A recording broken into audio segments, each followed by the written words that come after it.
Imagine this, you're walking down the path, and what you've decided to do is you've decided to turn around and walk backwards. I'm so concerned with what's going on behind me that I'm going to turn around and I'm going to keep my eyes on what's behind me. And I'm going to walk backwards. And I'm going to trip and I'm going to fall down a lot. And I'm going to think, gosh, why is this such a hard trip? Why is this so difficult for me? I mean, I'm walking backwards. I mean, I'm not looking where I'm going. I mean, I'm looking in the past and focused on what's behind me. Why is it so hard for me to go forward in the direction that I want to be going in? Why do I keep tripping myself? Why do I keep falling down? Why do I keep getting hurt? Why do I keep falling into the same holes? Why do I keep repeating the same mistakes? Because you're walking backwards thinking that you're walking forwards. You're looking at things in the past and focusing on things in the past far more, and far more is generous. Not at all looking at the things that are in front of you. Maybe spending a little bit of time looking at the things that are in front of you, but thinking that those are things that are dreams, because when you turn around and start walking again,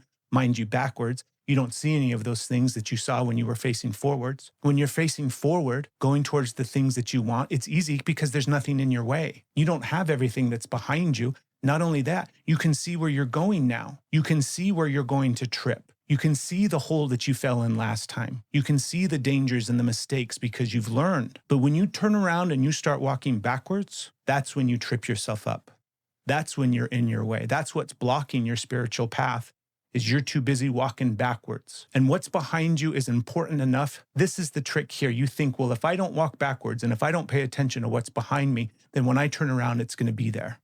Interesting. That's a really magical world that you've created, where you can instantaneously take the thing that's behind you and place it in front of you as soon as you turn around. And then you tell me, when you walk somewhere and then you turn around, does it look the same forwards as it does backwards? It doesn't. It always looks a little bit different the further back you look. We think we need to pay attention to what's behind us again so that it doesn't catch us as we're going forwards. But the truth of it is, everything that you've experienced and everything that you've gone through, everything that's behind you, all of those experiences are at the very forefront of where you're at today. And when you walk forward, you have access to all of that information and knowledge and awareness and understanding and data, information that you've cultivated over the course of your entire life, that you've experienced. You've got it. It's there if you need it. Even in the moments when it feels like I don't have the thing that I need, I don't know what I'm supposed to do in this moment. You're either walking backwards or you just need to slow down and be patient enough and know that whatever it is that you need, you'll have.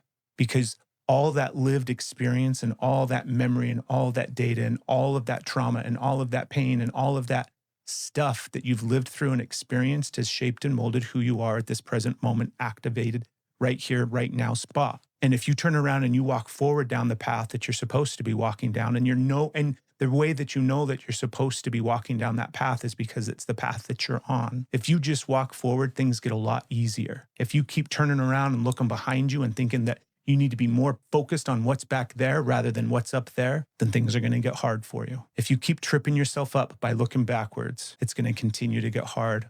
You're going to continue to make the same mistakes and trip yourself up over and over and over again. You know exactly what you're looking at because you've been walking backwards for so long that you can point at it and say, it's that right there. Everybody pay attention. It's right there. Don't look at it. I've been looking at it and making sure that it doesn't move and it doesn't come get me again. I've got it spotted so it can't get me because I can see it now. And if I turn around and I face the opposite direction, that thing's going to get me and it's going to catch me and it's going to hurt me again. Because that's what it's felt like up until this point. That's what it's felt like over and over and over again, that it's going to catch me if I turn around and don't look at it and don't focus on it.